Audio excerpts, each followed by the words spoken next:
नित्यनूतनम् समता बहुलत्वालतो सुप्रतिष्ठितम् समता बहुलत्वालतो सुप्रतिष्ठितम् इति सर्वम् ईश्वरमयमनि चाटिन तत्त्वम् इति सर्वम् ईश्वरमयमनि चाटिन तत्त्वम्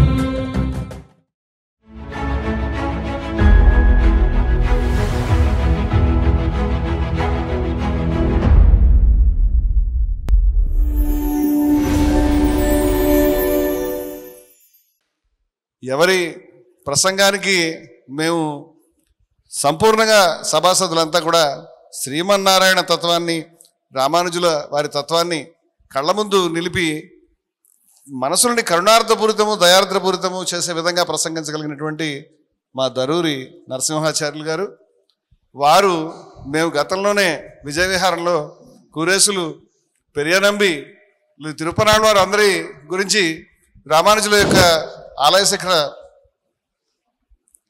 అష్టాక్షరీ మంత్రాన్ని ప్రకటించడం గురించి మేము గతంలో రాశాము. కానీ వారు ప్రసంగించి మాట్లాడుతుంటే కళ్ళలో నీళ్ళు వస్తాయి. చాలా అద్భుతమైనటువంటి ప్రవచనాన్ని అందిస్తారు. ఈ ఉద్యమంలో ఒక పాత్ర వహించమని వారిని, నరసింహాచార్యులు గారిని మేము మీ ముందు అర్థించాము, అంతకుముందు కూడా అర్థించాము. వారిని ప్రసంగించవలసిందిగా, వారి మద్దతు తెలియజేస్తే కోరు. ఓం అస్మద్గురుభ్యో నమః.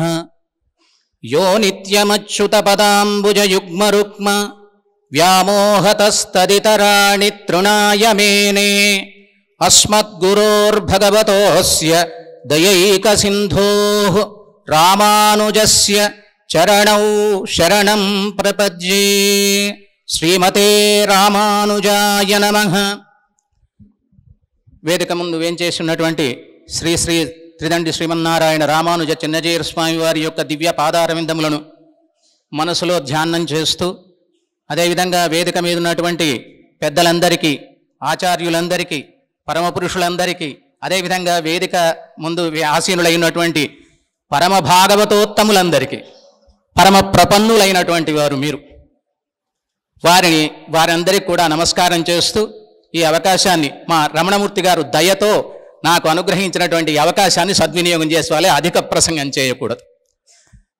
ఇక్కడ విషయం ఏమిటి అని చెప్పనంటే, స్వామివారు భక్తి అనేటువంటి హైందవం లోపట ఉండేటువంటి ఈ భక్తి అనేటువంటి ఒక అంశాన్ని తీసుకొని, ఈ హైందవము ఇంతకుముందున్న నిర్వచనాలు అవి ఇవి అక్కడ పక్కకు పెట్టండి, సనాతనం అంటారో, వైదిక ధర్మం అంటారో, హిందూ ధర్మం అంటారో, ఏదైనా ఇక్కడ బెడలేదు.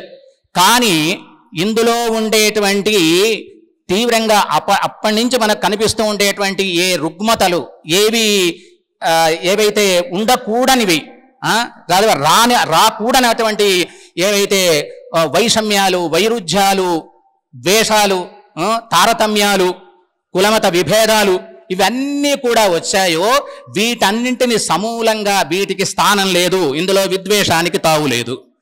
అంతేకాకుండా ఇది నాది, ఈ సిద్ధాంతమే గొప్పది, ద్వైతమో, విశిష్టాద్వైతమో, లేక అద్వైతమో, లేక శైవమో, శాక్తేయమో, వైష్ణవమో, మరోటో ఏదైనా కావండి. ఇక్కడ కావలసింది అంటే వీటన్నింటినీ కూడా గౌరవిస్తూనే మన అస్తిత్వాన్ని మనం కోల్పోకుండా మన దాన్ని మనం కాపాడుకుంటూ ముందుకు నడవాలి. అదే హిందూ మతం యొక్క ప్రత్యేకత. ఈ అభిప్రాయంతోనే రమణమూర్తి గారు ఇటువంటి ఉద్యమాన్ని, ఒక భక్తి ఉద్యమాన్ని అనుకోండి, దీన్ని ఆసరాగా తీసుకున్నారు. ఇది వీరు కొత్తగా సృష్టించింది కాదు, మనం కొత్తగా సృష్టించినటువంటి కాదు. నిజానికి చెప్పవలనంటే మా భగవద్ రామానుజ స్వామి వారే భక్తి ఉద్యమానికి ఆద్యులు. ఆనాడే వారు గుర్తించారు. సిద్ధాంత చర్చలు అటు పక్కకు పెట్టండి.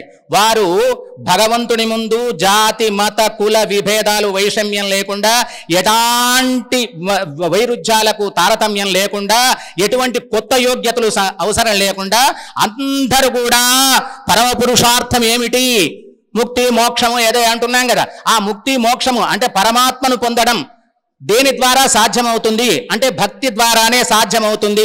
అదే భక్తిని మాకు ఆళ్వాళ్ళు ప్రబోధించారు. అదే భగవద్భక్తిని, ఏకైకమైనటువంటి ఆ పరతత్వమైనటువంటి ఆ తత్వమునందు ఐకాంతికమైనటువంటి ఆ భక్తిని ప్రతిపాదించారు మా ఆళ్వాళ్ళు ప్రతిపాదించిన దాన్ని ఆచార్యులు మిగతా వాళ్ళంతా కూడా దాన్ని ఆమోదించారు. ఆ భక్తి ఉద్యమాన్ని రగిల్చి దీంట్లో మనందరికీ అందించినటువంటి వారు భగవద్ రామానుజ స్వామి. అటువంటి భగవద్ రామానుజ స్వామి వారి యొక్క దివ్యమైనటువంటి భవ్యమైనటువంటి ఆయన ఆనాడు ఏనాడైతే ఏ అవకాశం లేదు, హిందువులకు శూద్రుల జాతికి ఈ అధికారాలు లేవు, ఇవి లేవు, వాళ్ళు పక్కకు పెట్టాల్సినటువంటి వాళ్ళు ఆలయ ప్రవేశానికి అర్హులు కాదు, భగవద్ ఉపాసనకు అర్హులు గారు, భగవద్భక్తి చేయడానికి అర్హులు కాదా అనేటువంటి ఒక తీవ్రమైనటువంటి ఉండేటువంటి మన మతంలో, హిందూ మతం అనుకోండి, సనాతన భారతీయ వైద్యం, దాన్ని తుడిచిపెట్టి వాళ్లకు ప్రథమ స్థానం కల్పించినటువంటి వారు మా భగవద్ రామానుజులు. వాళ్లకు హరిజనులు అని పేరు పెట్టినటువంటి వారు, వారందరికీ ఆలయ ప్రవేశం కలిగించినటువంటి వారు.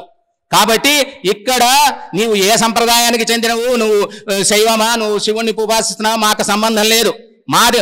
ఒకటి చెప్తున్నాను, విశిష్టాద్వైతము, శ్రీ వైష్ణము, రామానుజ సంప్రదాయము, విష్ణువు పరతత్వము, ఆయనను ఆశ్రయించడము, ఆయన ద్వారానే, ఆయనను తప్ప మిగతా ఏది కూడా లేదు అనేటువంటి భావనతో ఆయనను ఆశ్రయించడమే. దాంట్లో ఒక్క వీసమెత్తు కూడా భగవద్ రామానుజులు కానీ మా స్వామివారు కానీ మేము కానీ ముందు వెనకకు వెళ్ళాము. అలాగని మేము ఇతరులందరినీ వేరే భిన్నంగా కనిపిస్తున్నటువంటి వాళ్ళందరినీ ద్వేషిస్తామనో దూషిస్తామనో వాళ్ళందరికీ మాకు అవసరం లేదనో మేము చెప్పడం లేదు. సర్వం విష్ణుమయం జగత్ అంటున్నామే, సర్వం పరమాత్మమయం ఉన్నటువంటిది కదా, విశ్వం విష్ణు అంటున్నాం కదా. తర్వాత ఈ విశ్వం రూపం లోపల ఉన్నటువంటి వాడు విష్ణువే. ప్రతి చెట్టు, గుట్ట, పుట్ట, మనం ఏదైతే హీనము హేయము అనేది అనుకుంటున్నామో అటువంటి వాటిలన్నింటిలో కూడా పరమాత్మయే ఉన్నాడు. అంతేకాకుండా ఈ సర్వ చేతనాచేతన పదార్థముల యందు సర్వం విష్ణువే వ్యాపించున్నటువంటి వాడు. వాణ్ణి పొందాలంటే మార్గం ఏమిటి?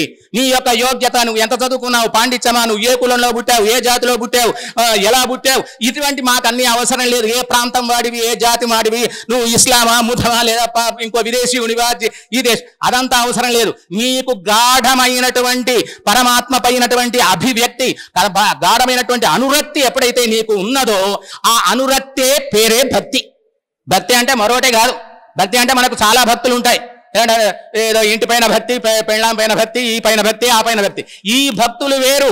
నిజమైన భక్తికి నిర్వచనం ఏమిటంటే పరతత్వమైనటువంటి ఏకత్వమైనటువంటి భగవంతుడు పరమాత్మ, సత్యజ్ఞానానంద స్వరూపుడైనటువంటి పరమాత్మను విడిచి ఉండలేను, ఆ పరమాత్మనే కావాలి, వాణ్ణి పొందడమే కావాలి అని వాణిపైన అనురక్తి, ఇతరమైనటువంటి సర్వ పట్ల ఒక రకమైనటువంటి విరక్తి, వాటిపై అనురక్తి లేకపోవడం, నాకు అది కావాలి, దానికోసం కావాలి. దానికి ఆధారం ఏమిటి? మాం ఏకం శరణం వ్రజ.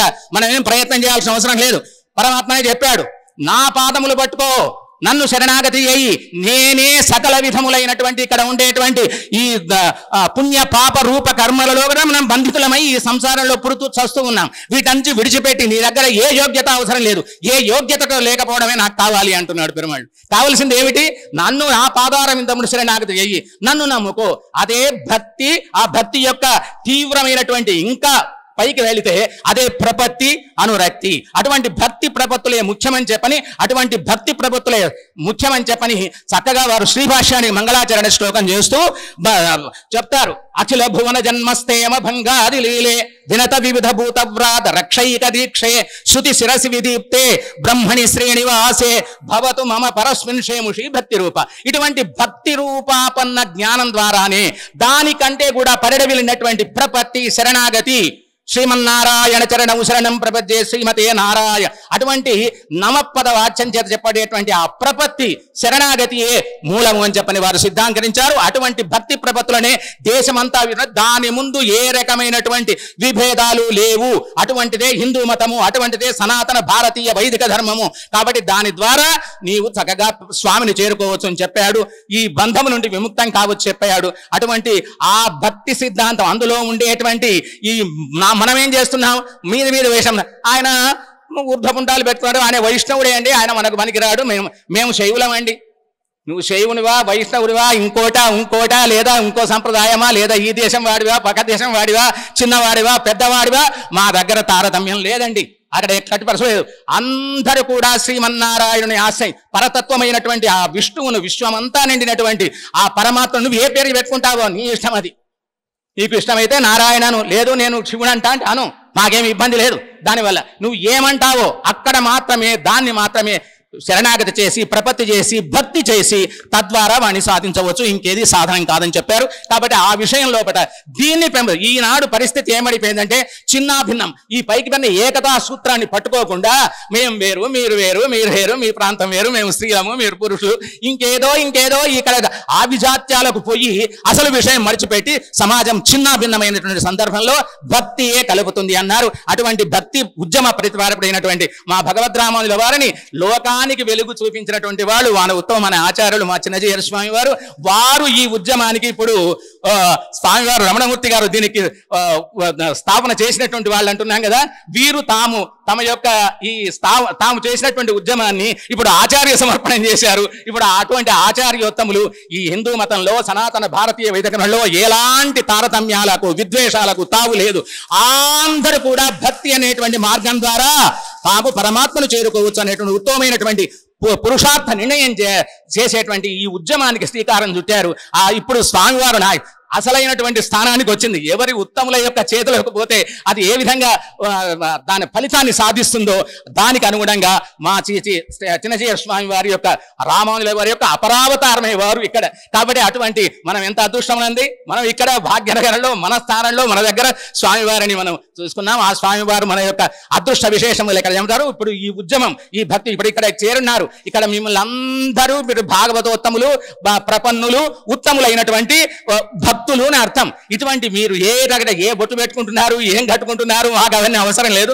ఏ సంప్రదాయం చేరినా మీరు భక్తి ఉద్యమాన్ని చేసుకోండి. భగవంతుని ఆశ్రయించడం కోసం భగవంతుడు అందరినీ భగవంతుడి ముందు అందరూ సమల, అందరూ ఆయన బిడ్డలే, అందరూ ఆయనకు చెందినటువంటి వారే. ఆయన మీరు అనుకున్నా అనుకోకపోయినా ఆయనే ముందుకు వస్తాడు. నిర్హేతుకమైన కృప అంటారు మా పెద్దలు.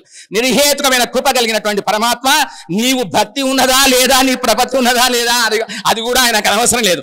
ఆయన మనల్ని రక్షించడమే ఉన్నటువంటి స్వామి. అటువంటి ఆ భగవంతుణ్ణి మనం పొందడం కేవలం భక్తి ద్వారా. మీరు భక్తి రూపంలో ఇప్పుడు అమ్మగారు చక్కటి తత్వాలలో అల్లరైనటువంటి పదాలతో ఆ అఖండమైనటువంటి వేదములో వేదాంతములో చెప్పిన తత్వాన్ని వారు ఎంత అందంగా చెప్పారు. అలాగే ఎంతమంది మహానుభావులు ఏదో వేదార్థ ప్రవచనాలు చేయడం కాదు, ఇంట్లో ఎందుకు ఏమి చదువు రాకుండా ఇక్కడ ఉన్నటువంటి వాళ్ళు తత్వాలలో, తర్వాత జానపద గేయాల్లో కవులు, తర్వాత వివిధమైనటువంటి కళారూపాలు ఎన్నున్నాయో అన్ని కళా బృందాలు, అన్ని కళా సమ్మేళనాలు, అన్ని మతాల విశ్వాసాల వాళ్ళు అంతలో కూడా దీనిలో సమ్మిళితమై భక్తి ఉద్యమం ద్వారా ఏకత్రితమై మనం పొందవలసినటువంటి ఆ పరమాత్మను పొందడానికి వీలున్నది అని చెప్పని చెప్తున్నారు. ఈ ఉద్యమానం ఇప్పుడు స్వామివారి యొక్క ఆధ్వర్యంలో ఉండబోతున్నది. మనం అంత అదృష్టం, స్వామివారిని ఆశ్రయించాం. ఆ సాధు పురుషుల యొక్క దర్శనం, స్పర్శనం, భాషణం, ఇంతకంటే ఏం కావాలండి. కాబట్టి ఇటువంటి ఉత్తమమైనటువంటి ఫలితాన్ని అందించినటువంటి మా స్వామి వారికి, మిగతా మీ అందరికీ కూడా ఇంత శ్రమపడితే ఇక్కడికి వచ్చినటువంటి వారికి, మా రమణమూర్తి గారికి చేయెత్తి నమస్కారం చేస్తూ తర్వాత నేను ఈ ప్రసంగాన్ని విరమిస్తున్నాను.